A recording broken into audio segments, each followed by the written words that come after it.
Salam sahabat-sahabatku.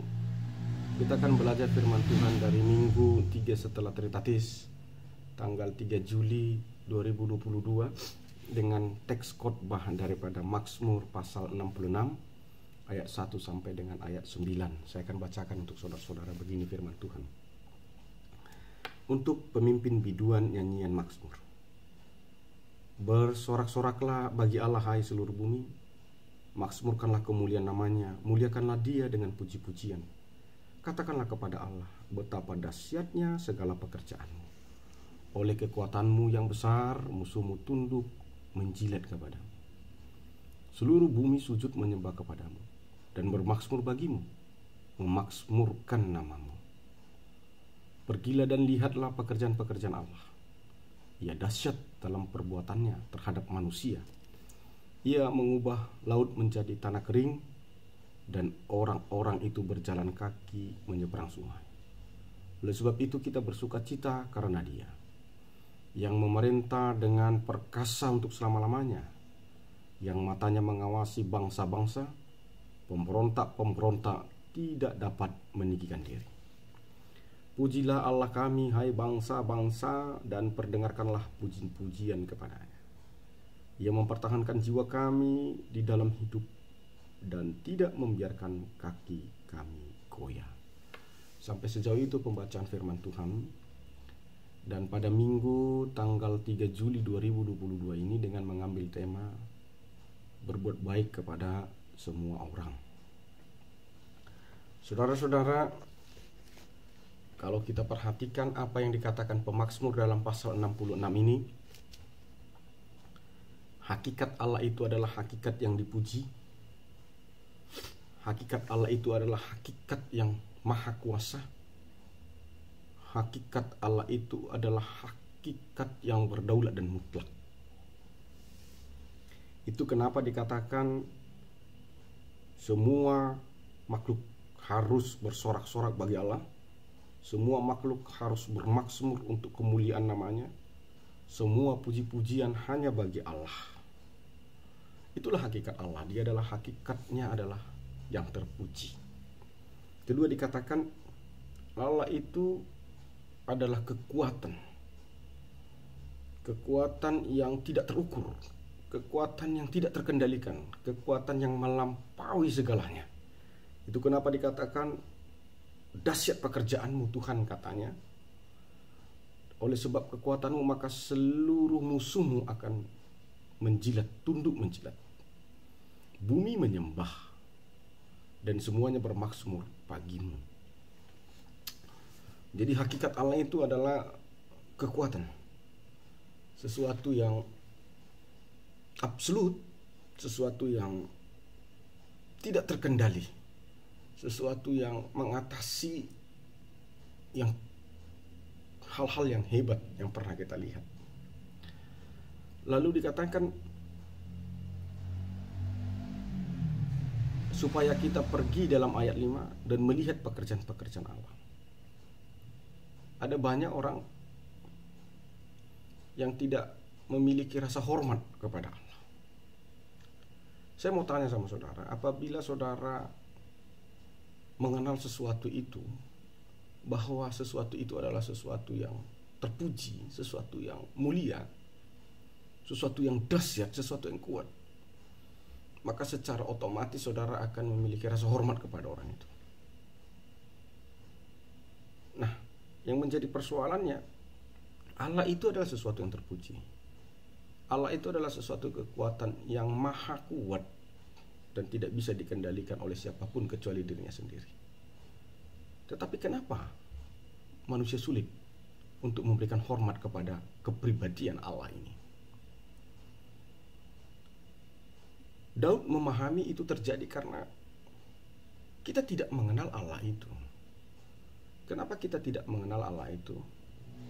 Mungkin kita tidak punya waktu untuk mencari Allah itu, memanggil Allah itu. Itu kenapa dikatakan Daud, pergilah dan lihatlah pekerjaan-pekerjaan Allah. Betapa dahsyatnya perbuatannya. Bagaimana ia mengubah laut menjadi tanah kering sehingga orang bisa berjalan di sana, seperti peristiwa Musa membelah laut. sehingga orang Israel boleh berjalan di sana. Saudara-saudara yang saya kasih dalam Kristus Yesus Tuhan kita,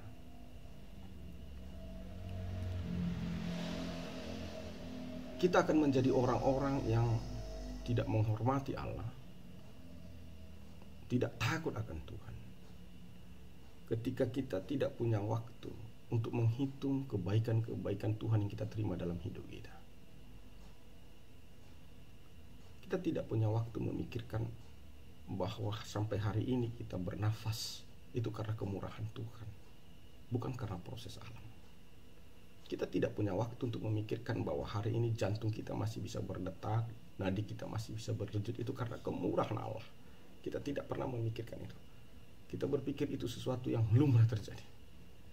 Padahal andai kata kita memikirkan, di dunia ini tidak ada standar yang bisa dijatakan baku. Ada orang yang umur 10 tahun sudah meninggal, ada yang 20 tahun sudah meninggal, ada yang 40 tahun sudah meninggal. Tidak ada ukuran. Semua usia pernah mengalami kematian. Tapi pertanyaannya, mengapa sampai hari ini kita hidup? Mengapa sampai hari ini kita sehat? Apa kita tidak pernah memahami itu adalah kekuasaan Tuhan? Itu yang membuat kita terkadang tidak punya rasa hormat kepada Tuhan. Masalahnya dalam teks ini, saudara-saudara, apabila kita tidak punya rasa hormat kepada Tuhan, berarti kita termasuk sebagai golongan memusuhi Tuhan, termasuk sebagai golongan pemberontak terhadap Tuhan. Dan teks ini menjelaskan bagaimana ending hidup para pemberontak itu, para musuh Tuhan itu. Dikatakan bahwa mereka akan tertunduk dan mereka akan hancur dan mereka akan hilang.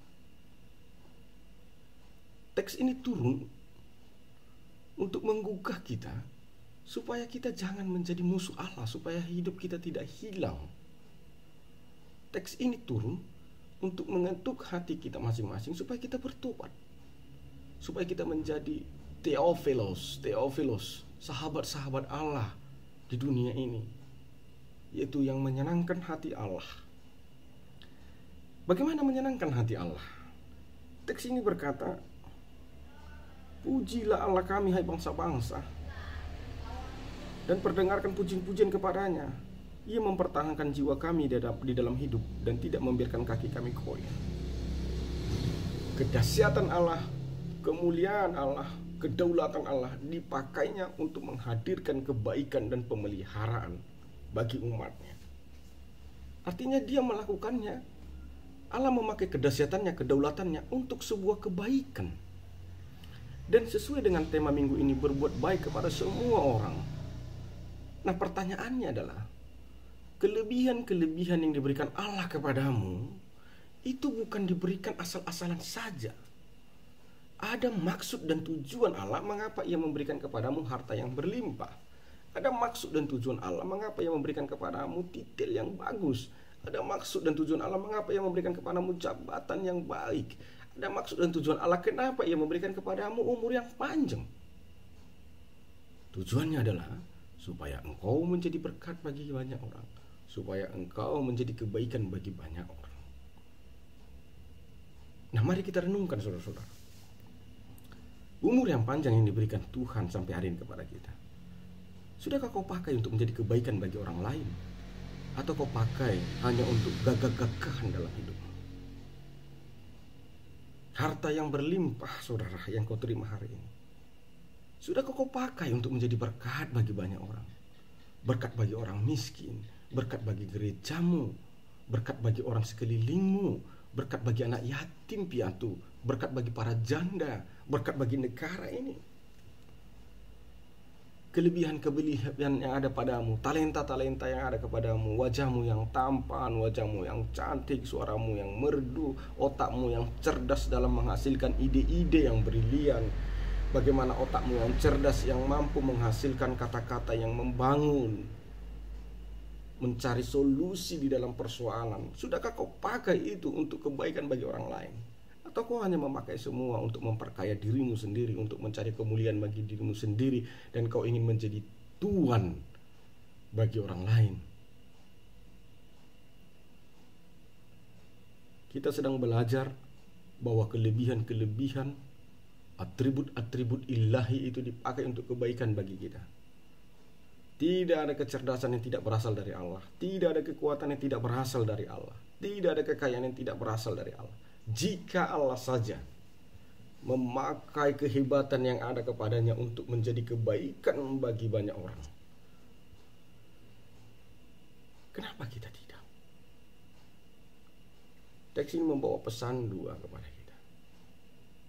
Pertama, kita harus meneladani Allah. Bagaimana kelebihan-kelebihan yang ada pada Allah itu dipakai Allah untuk mendatangkan kebaikan. Jadikan Allah teladanmu dalam memandang kelebihan-kelebihan yang ada kepadamu. Kelebihan talenta, kelebihan fisik, kelebihan dalam harta benda.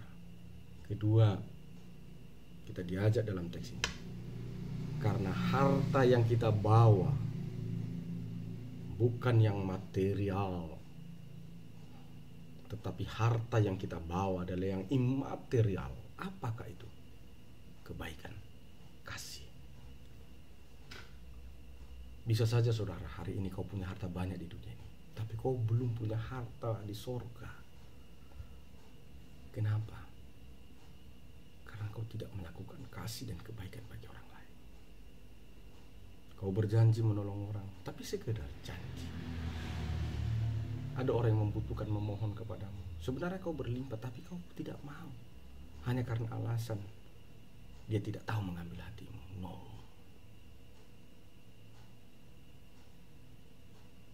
Tidak ada kekayaan yang tidak berasal dari Allah.